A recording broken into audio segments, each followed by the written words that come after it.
हर्षित landmark, सपनों का घर जैसा आप चाहते हैं हम बनाते हैं। 1, 2 एवं 3 BHK ready position flats. Call 9827 321 321।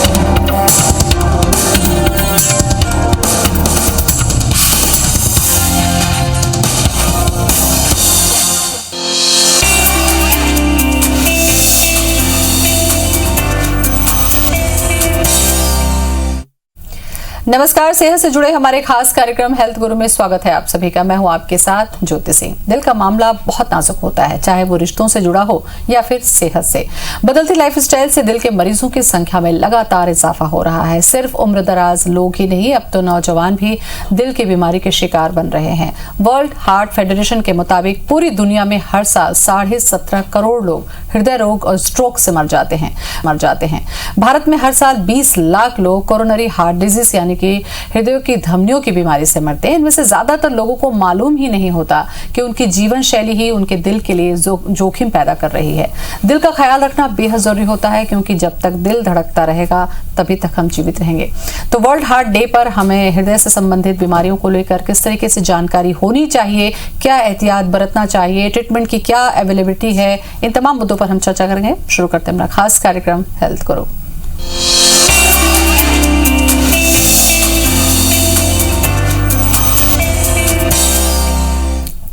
और इस खास मौके पर जानकारी देने के लिए आज हमारे साथ स्टूडियो में मौजूद है रामकृष्ण केयर हॉस्पिटल के consultant cardiologist doctor Javed Ali Khan. Doctor Javed, बहुत बहुत स्वागत है आपका। नमस्कार डॉक्टर साहब, दिल से जुड़ी बीमारियों के आप डॉक्टर हैं और दिल का मसला बड़ा नाजुक होता है, क्योंकि अगर दिल टूट जाए या दिल ब्रेक हो जाए तो दोनों में ही जिंदगी को खतरा होता है। क्यों दिल से जुड़ी बीमारी इतनी ज्यादा पूरे भारत में हम देखें तो शुगर के बाद सबसे ज्यादा दिल से जुड़ी बीमारियों के मरीज बढ़ रहे हैं, क्या कारण देखते हैं आप? आपने बहुत ही सही सवाल पूछा कि हृदय रोग से जो हमारे मरीज़ हैं वो बढ़ते जा रहे हैं। जैसे हमें पता है कि हमारे यहाँ सबसे ज़्यादा चाइना के बाद आबादी है। जिस तरीके से आबादी उसी प्रोपोर्शन में हृदय रोग की भी बीमारियाँ बढ़ रही हैं, दूसरी और बीमारियाँ भी बढ़ रही हैं। लेकिन ख़ास तौर से हृदय की बीमारी इसलिए बढ़ रही है, उसकी कुछ ख़ास वजह है। पहली वजह तो ये कि जो एशिया पैसिफिक रीजन है हमारा, साउथ ईस्ट एशिया का, उसमें अगर आप देखें तो हमारी जो कोरोनरी आर्टरीज होती हैं या दिल को खून सप्लाई करने वाली धमनियाँ होती हैं वो थोड़ी छोटी होती हैं। पहली चीज़, उनका जो कैलिबर होता है वो छोटा होता है, पहली चीज़। दूसरी चीज़ ये कि हमारे यहाँ डायबिटीज़ जो है बहुत ज़्यादा कॉमन है, और डायबिटीज़ और हृदय रोग जो है वो साथ साथ चलते हैं। जिन लोगों को डायबिटीज़ होती है उनको समझ लीजिए कि बहुत मेजर रिस्क फैक्टर है हार्ट डिजीज़ होने। तो इस वजह से कि डायबिटीज़ का प्रोपोर्शन ज़्यादा है, हृदय रोगियों की संख्या ज़्यादा है। तीसरी चीज़ जो होती है, हम लोग स्पेशली देखा गया है कि हिप टू वेस्ट रेशियो जो होता है हमारा इंडिया का या साउथ ईस्ट एशियन जो पीपल होते हैं उनका हिप मतलब जो कमर होती है और पेट, इनका अगर रेशियो देखा जाए तो ये बहुत ही अबनॉर्मल होता है। जिन लोगों में ये अबनॉर्मल होता है, जैसे हमने देखा कि कुछ इंडियन जो लोग होते हैं उनका पेट काफ़ी निकला होता है का हिप के मुकाबले, तो ये रेशियो बिगड़ जाने की वजह से इंसुलिन जो रेजिस्टेंस पैदा होता है, डायबिटीज़ होती है और हृदय रोग उसकी वजह से होता है। तो बहुत ही लार्ज पॉपुलेशन हमारे यहाँ की जो अफेक्टेड है हृदय रोग से या डायबिटीज़ से, और इसी वजह से WHO ने एक विश्व हृदय दिवस मनाया है जो हर साल 29 सितंबर को मनाया जाता है। और उसकी जो ख़ास वजह है वो ये है कि लोगों में अवेयरनेस फैलाई जाए, क्योंकि ये आज की डेट में भी सबसे मेजर किलर है। लोग सबसे ज़्यादा इसी की वजह से मौत होती है। तो लोगों में अवेयरनेस फैलाने के लिए ये विश्व हृदय दिवस मनाया जाता है जो 29 सितंबर को मनाया जाता है। जागरूकता बेहद जरूरी है डॉक्टर साहब, क्योंकि वैसे भी कहा जाता है कि इलाज से बेहतर है कि आप बचाव कर लें ताकि आपको बीमारी हो ही ना। सवाल ये उठता है यहाँ पर कि दिल से जुड़ी जो बीमारियां हैं उसने अपनी उम्र की सीमा को अब घटा ली। अब 40 के बाद नहीं बल्कि अब 40 से नीचे के लोग भी हार्ट से जुड़ी बीमारियों से पीड़ित हो रहे हैं। इसका मेजर कारण क्या देखते हैं? और कई बार ऐसी स्थिति में देखा भी गया है कि दिल से जुड़ी बीमारियां उन्हें हैं और उन्हें पता ही नहीं चलता, और अचानक से पता चलता है तब जब उनको अटैक आ चुका होता है।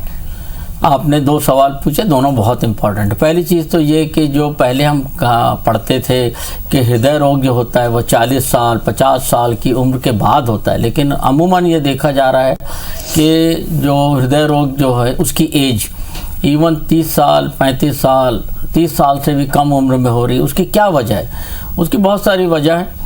पहली चीज़ तो हमारे लाइफस्टाइल चेंज हो गया, बहुत ज़्यादा जंक फूड हम इस्तेमाल करने लगे, हमारा एक्सरसाइज की जो रोज़मर्रा एक्सरसाइज करते थे वो एक्सरसाइज हमारी छूट गई। आजकल बच्चों को देखा होगा आपने, उनको क्रिकेट और या आउटडोर गेम्स या और किसी तरीके का हॉकी, फुटबॉल, कोई भी आउटडोर गेम खेलना हो वो वीडियो पे खेल लेते हैं।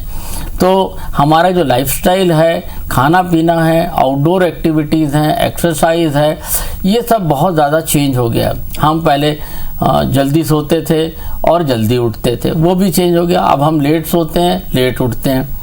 उससे ज़्यादा इम्पॉर्टेंट है कि नशे के पदार्थों का जो सेवन है, पिछले कुछ वक्त से तो कुछ WHO की मुहिम के तहत टोबैको कम हुआ है, लेकिन उससे पहले टोबैको या और किसी तरीके की हानिकारक चीज़ों का सेवन, ख़ास तौर से टोबैको, उसका सेवन बढ़ जाने से हृदय रोग के होने के चांसेस बहुत ज़्यादा बढ़ जाते हैं। अब टोबैको का सेवन जो है हिंदुस्तान में अलग अलग तरीके से होता है, जैसे कि स्मोकिंग, लोगों ने WHO ने कहा कि smoking is injurious to your health, लोगों ने छोड़ दिया, लेकिन उसके बदले उन्होंने गुटखा पकड़ लिया। कुछ लोगों ने खाई शुरू कर दी, कुछ लोगों ने गुड़ाखू शुरू कर दिया। तो टोबैको का जो इस्तेमाल है, ये साबित कर चुका है कि टोबैको का इस्तेमाल किसी भी फॉर्म में बहुत नुकसानदायक। तो पहला जो सवाल था आपका कि जो कम हो रहा है एज ग्रुप जो है, जिसमें इन्वॉल्वमेंट जो कम एज ग्रुप के लोगों को हो रहा है, उसका जवाब तो ये कि हमारी लाइफस्टाइल में काफ़ी चेंजेस आ गए। दूसरा सवाल आपने पूछा कि ये जो होता है कई बार हमें पता ही नहीं चलता है और हम बीमारी अपने साथ लेके चलते हैं, लेकिन हमें उसका अंदाज़ा ही नहीं होता। तो इसके लिए दोस्तों थोड़ा सा हमें अवेयरनेस की ज़रूरत है, और वो ये कि कुछ चीज़ें जैसे मैं बताऊंगा, वो अगर आपको ख्याल रखनी है। पहली चीज़ तो ये कि अगर आप के घर में किसी को हार्ट का प्रॉब्लम है, तो आपको हार्ट का प्रॉब्लम होने के चांसेस ज़्यादा रहते हैं, तो केयरफुल रहिए। आप ये मत देखिए कि मैं 50 साल का हो जाऊंगा तो मैं जांच कराऊंगा। आप इवन 40 साल में, इवन उसके पहले भी जांच करा सकते हैं। अगर आपको डायबिटीज़ है तो आपके लिए पूरे शरीर का चेकअप ज़रूरी हो जाता है। कोई ज़रूरी नहीं कि आप लेटर एज ग्रुप में चेक कराएं, पहले भी चेक कराइए। ना सिर्फ डायबिटीज़ के साथ होने वाली दूसरी बीमारियां जैसे किडनी है, हार्ट है, उसका चेकअप कराते रहें। और तीसरी चीज़ है कि अगर आपको ब्लड प्रेशर है तो भी आप सर पूरे हृदय का चेकअप कराइए। हृदय का चेकअप में सबसे इम्पॉर्टेंट होता है, जो बेसिक टेस्ट होता है वो होता है ECG।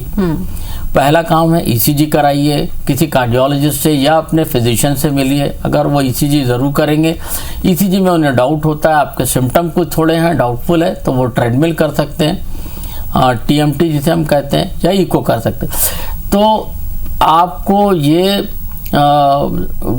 बहुत ज़रूरी है कि आप केयरफुल रहें, अवेयर रहें और अपने बॉडी का चेकअप कराते रहें। इस बात पे मत भरोसा रखिए कि मुझे कभी सिम्टम होंगे तो मैं जांच कराऊंगा। जी बिल्कुल डॉक्टर साहब, दिल से जुड़ी बीमारी मौका नहीं देती है, इसीलिए ये जागरूकता बेहद जरूरी है कि अगर आप रिस्क फैक्टर में आ रहे हैं, आपका मोटापा बहुत ज्यादा है या घर में ऐसी कुछ कंडीशन है, तो जांच महत्वपूर्ण है। जांच पर मैं चर्चा करूंगी डॉक्टर साहब, क्योंकि जांच से ही बीमारी पकड़ में आती है। थोड़ा ये भी हम समझ लें कि दिल से जो जुड़ी बीमारी है, हमको लगता है कि सिर्फ हार्ट अटैक ही होता है और उसके बाद में या तो स्टंट डल गया, एंजियोप्लास्टी हो गई, ओपन हार्ट हो गया, उसके बाद ट्रीटमेंट हो गया। क्या दिल से जुड़ी बीमारियां कई प्रकार की होती हैं, उनको अगर कंट्रोल कर लिया जाए तो हार्ट अटैक से हम बच सकते हैं? देखिए, दिल से जुड़ी बीमारियां अमूमन तौर पे जो आम इंसान समझता है वो तो यही समझता है कि दिल की बीमारी है मतलब किसी को हार्ट अटैक वाली बीमारी। हार्ट अटैक वाली बीमारी का मतलब ये कि अगर जो आर्टरीज हैं या कोरोनरी आर्टरीज हैं या धमनियां हैं उनमें खून का रुकावट, ये अमूमन तौर पे लोगों का परसेप्शन रहता है। लेकिन जैसा आपने सवाल पूछा कि कुछ और बीमारियां भी होती हैं, ज़रूर होती हैं। कभी कभी वेल्वुलर हार्ट डिजीजेज होती हैं, मतलब जो हृदय के अंदर जो वेल्व्स होते हैं अगर उनमें खराबी है, रुकावट है, उनमें स्टेनोसिस है जिसे हम कहते हैं वो है, या लीक कर रहा है वेल्व, ये बीमारी भी होती है, जिन्हें जनरली ये रूमेटिक हार्ट डिजीज कहलाती हैं और बचपन में होती हैं। 7 साल 10 साल से लेके 18 20 साल 25 साल तक होती हैं। तो ये चाइल्डहुड की बीमारियाँ। कुछ लोगों को हृदय की जो मांसपेशियाँ होती हैं उसकी बीमारी हो जाती है, जिसे हम कार्डियोमायोपैथी कहते हैं, जिसे मांसपेशियाँ हैं हृदय की, या तो वो शिथिल हो जाएं, काम करना कम कर दें, तो उसे भी उसमें हार्ट की पंपिंग कम हो जाती है, या कभी कभी ऐसा होता है कि जो हृदय की मांसपेशियां बहुत मोटी हो जाती हैं, जिन्हें हम ऑब्स्ट्रक्टिव कार्डियोमायोपैथी कहते हैं, वो भी हो सकती है। तो बहुत तरीके की बीमारियां होती हैं, लेकिन अमूमन ज़्यादातर तौर पे जो एक आम इंसान समझता है वो ये रहती है कि हृदय की जो धमनियां हैं उनमें किसी तरीके की रुकावट या हार्ट अटैक वाली बीमारियां, और वो ज़्यादा भी होती हैं। काफ़ी विस्तार से इस पर हमने चर्चा की डॉक्टर जावेद। यहाँ पर एक महत्वपूर्ण सवाल ये होता है कि किसी भी बीमारी का जो लक्षण होता है, शायद इसका जिक्र मैंने पहले भी किया था, अमूमन जो लक्षण होता है वो किस तरीके से अपने आप को प्रेजेंट करता है, क्योंकि चेस्ट पे पेन को लेकर लोग अनदेखी कर देते हैं कि कहीं गैस्ट्रिक तो नहीं है, एसिडिटी तो नहीं है, गैस की प्रॉब्लम तो नहीं है। तो ये मेजर लक्षण किस तरीके से आते हैं, तब आपको अलर्ट हो जाना चाहिए, कार्डियोलॉजिस्ट के पास चले जाना चाहिए। बिल्कुल सही। देखिए, लक्षण तो सबसे इम्पोर्टेंट होते हैं, लेकिन आपको ये जान के आश्चर्य होगा कि ये लक्षण 100% लोगों में नहीं होते। आप सोचेंगे कि 100% लोग इस लक्षण से ग्रसित हों और फिर डॉक्टर के पास जाएं, ऐसा नहीं होता। अमूमन या ज़्यादातर तौर पे टाइम पे जो हृदय रोग का जो लक्षण होता है वो पेन होता है। अब पेन जो होता है सेंटर ऑफ चेस्ट में होता है, हृदय मतलब जो आपकी स्टर्नम होती है, बीचों बीच जो छाती का हिस्सा होता है उसके पीछे होता है। ये सबसे कॉमनेस्ट होता है और ये जनरली चलने पे होता है।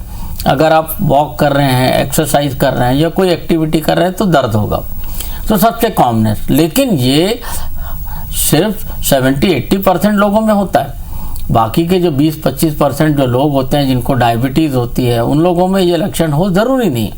तो उन लोगों में क्या होगा, कुछ और भी लक्षण हो सकते हैं, जैसे बहुत ज़्यादा पहले हम पैदल चलते थे 5 किलोमीटर, अब पता चला 2 किलोमीटर चल के थक जाते हैं, ये हो सकता है। बहुत ज़्यादा वीकनेस लगने लगी या सांस फूलने लगी। पहले तो बोले डॉक्टर साहब मैं 5 मंजिल तक चढ़ जाया करता था, अब मैं सिर्फ 2 मंजिल चलता हूँ तो थक जाता हूँ, सांस फूलने लगती है मुझे। और कुछ लोगों को जो दर्द होता है वो छाती के बीच में ना हो के कहीं और भी हो सकता है, जैसे कि आपके शोल्डर, लेफ्ट शोल्डर में हो जाएगा, लेफ्ट हैंड में हो जाएगा, या कुछ लोगों को खाना खाते खाते जबड़े में दर्द होने लगा। ये तमाम तरीके की जो चीज़ें हैं, ये लक्षण अगर आपको लग रहे हैं नॉर्मल से बढ़ के, चलने फिरने एक्टिविटी में अगर कोई भी आपको परेशानी है तो आपको अलर्ट होना ही है और अपने डॉक्टर से संपर्क करना है। आगे का फिर जो भी जो इन्वेस्टिगेशन है वो आपके फिजिशियन करेंगे, कार्डियोलॉजिस्ट करेंगे, लेकिन आपको डॉक्टर के पास पहुंच के अपने लक्षणों के बारे में बताना है। बिल्कुल, लक्षण के आधार पर ही आगे की जांच होगी और उसके बाद ट्रीटमेंट होगा और आप एक अच्छी जिंदगी जी सकेंगे। शुरुआत यहीं से करनी है कि आपको अवेयर रहना है अपने शरीर में हो रहे किसी भी तरीके के बदलाव के लिए।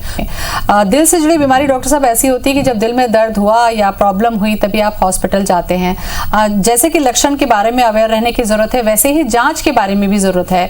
आपको लगता है कि एक स्वस्थ व्यक्ति भी एक समय में निश्चित कर ले अगर, और वो अगर अपने कुछ ब्लड टेस्ट है या कुछ जांच है वो अगर कर लेता है, तो आपको लगता है कि इस जागरूकता से एक गंभीर बीमारी में जाने से पहले वो उसको पकड़ सकता है? जांच कितना बड़ा रोल अदा करती है? बहुत बड़ा रोल अदा करती है। जैसे देखिए, अगर आप स्वस्थ हैं पूरी तरीके से, तो मैंने देखा है कि गवर्नमेंट के महकमे में कुछ जो सीनियर पोस्ट पे जो लोग होते हैं, क्लास 1 ऑफिसर्स होते हैं, सरकार उनका सबका पूरे फुल बॉडी चेकअप करवाती है एक एज के बाद।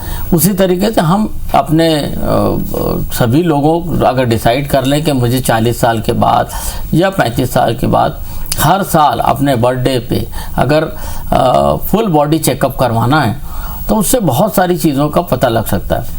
बहुत से लोग ऐसे होते हैं, जैसे मैंने आज ही सुबह एक मरीज़ देखा जिसको मैंने पहले जब देखा था तो उसको डायबिटीज़ नहीं थी, पता चला सीवियर वीकनेस होने लगी, पिछला वाला ब्लड शुगर नॉर्मल था, बिल्कुल 95 था। आज मैंने उसका ब्लड शुगर चेक कराया, पता चला 355 आ गए। अब ये कैसे कब कौन आदमी को डायबिटीज हो जाएगी या हृदय रोग हो जाएगा, ये कहना बड़ा मुश्किल है।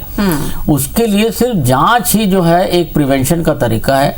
रेगुलर इंटरवल पे जांच, जिनमें के बेसिक टेस्ट है, जैसे शुगर का टेस्ट हो गया, किडनी फंक्शन टेस्ट हो गया, आपका ECG हो गया, एकोकार्डियोग्राफी हो गया या ट्रेडमिल हो जाए, ये बेसिक इन्वेस्टिगेशन है हृदय रोग से पकड़ने के लिए। ये अगर आप करवाते हैं तो मैं समझता हूँ बहुत हद तक आप बीमारियों पे कंट्रोल कर सकते हैं या टाइमली उनको डिटेक्ट कर सकते हैं। बिल्कुल।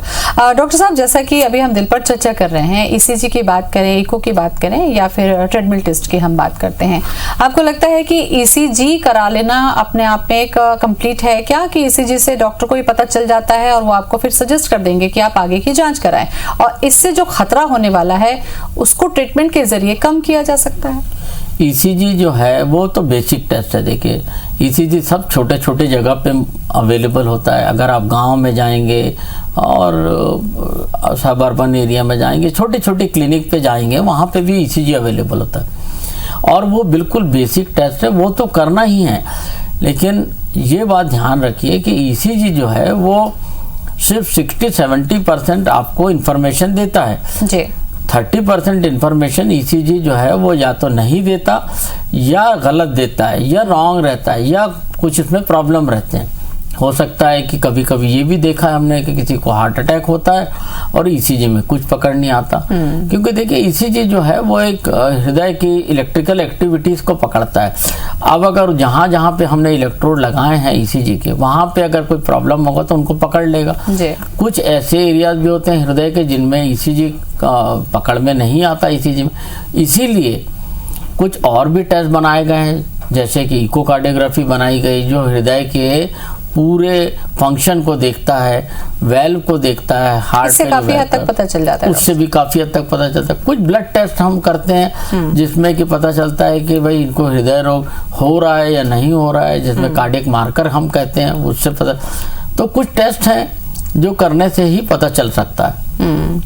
डॉक्टर साहब, इसके बाद अगर जांच हो गए और आपको पता चल गया है कि अब किसी भी तरीके की बीमारी हो चुकी है या दिल से जुड़ी जो बीमारी है, तो क्या ये बीमारियां मेडिसिन से ठीक हो जाती हैं, लाइफस्टाइल चेंज करने से ठीक हो जाती हैं, या फिर सीधे आपको जाकर आगे चल के सर्जरी की नौबत आती है? क्योंकि आधे से ज्यादा लोग इसी डर की वजह से जांच नहीं कराते कि कहीं ऐसा ना हो कि कोई गंभीर बीमारी निकल जाए और उसका खामियाजा उठाना पड़ता है। मैं बिल्कुल सही सवाल पूछा आपने। मैं अपने तमाम दर्शकों को ये बताना चाहता हूँ कि देखिए, अगर आप जांच नहीं कराएंगे तो बीमारी अगर आपके शरीर में है और जांच नहीं कराई, इलाज नहीं कराया, तो वो ठीक नहीं होगी, वो बढ़ती जाएगी।